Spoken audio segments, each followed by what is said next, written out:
घटना 2014 दिसंबर में इंदौर में घटी थी। उस वक्त इंदौर में ठंड का मौसम था और बेहद सर्दी पड़ रही थी। रश्मि अपनी कॉलेज की लाइब्रेरी में बैठकर पढ़ाई कर रही थी कि तभी उसकी माँ का फोन आया और उन्होंने उसे बताया कि उसके भाई दीपक का एक्सीडेंट हो गया है। उन्होंने फोन पर कहा कि दीपक की बाइक एक गाड़ी से टकरा गई है और वो बहुत जख्मी हालत में है। रश्मि की माँ ने उसे फौरन हॉस्पिटल बुला लिया। जिस हॉस्पिटल में रश्मि का भाई दीपक एडमिट था, वो रश्मि के कॉलेज से बस कुछ ही मिनट की दूरी पर था। वो बिना कुछ सोचे घबराई हुई हॉस्पिटल के लिए निकल पड़ी। आईसीयू रूम के बाहर रश्मि के परिवार वाले मुंह लटकाए बैठे थे।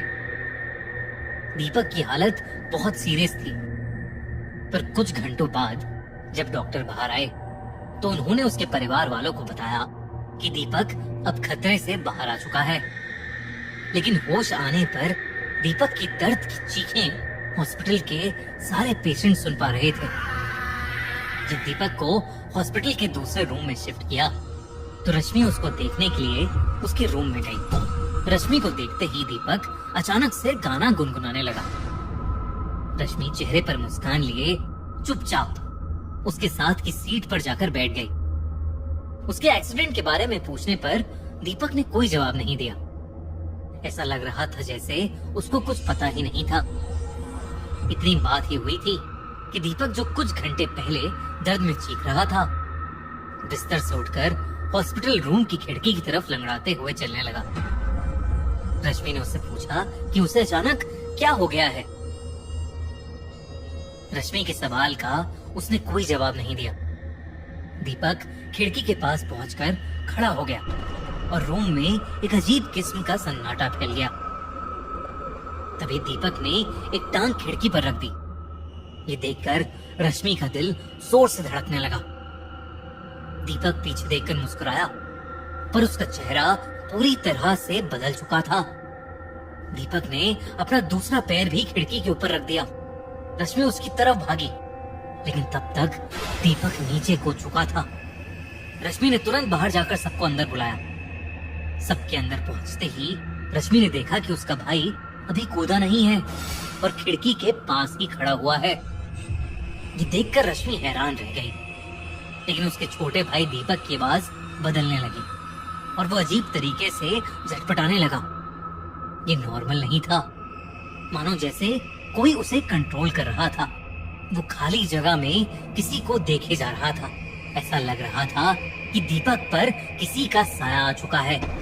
शाम को दीपक लगातार बड़बड़ाता रहा कि अगर वो हॉस्पिटल में ज्यादा देर तक रहा तो जल्द ही कोई उसे मार देगा। डॉक्टर्स के इंजेक्शन देने पर भी वो सो नहीं रहा था। दीपक की हालत अब और खराब होती जा रही थी। रश्मि की माँ अपने बेटे को ऐसी हालत में देखकर घबरा गईं और उसे डिस्चार्ज करवा के वापस घर ले गईं।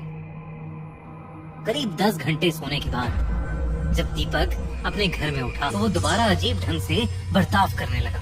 वो घंटों रूम की खिड़की के बाहर बैठकर रोते हुए किसी को देखे जा रहा था। रश्मि ने उससे पूछना चाहा कि वो किसे देख रहा है। दीपक ने गिरते हुए आंसुओं के साथ अपनी उंगली से एक जगह इशारा करके दिखाया। उसकी उंगली के सामने उनकी माँ खड़ी थी। दीपक का हाथ अपनी तरफ देखकर उसकी माँ भी डर गई, पर ये किसी को नहीं पता था कि दीपक अपनी माँ के पीछे की तरफ इशारा कर रहा था। दीपक को अपनी माँ के पीछे किसी औरत का साया नजर आ रहा था। वो धीरे से रश्मि के कान में बोला कि वो मुझे लेने आई है। ये सुनकर रश्मि के रोंगटे खड़े हो गए।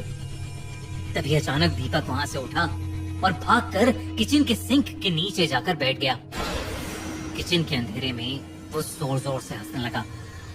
रश्मि भी उसके पीछे पीछे गई और उसने घबराते हुए अपने भाई से पूछना शुरू कर दिया कि वो किसके बारे में बात कर रहा है और इतने अजीब ढंग से क्यों हंस रहा है।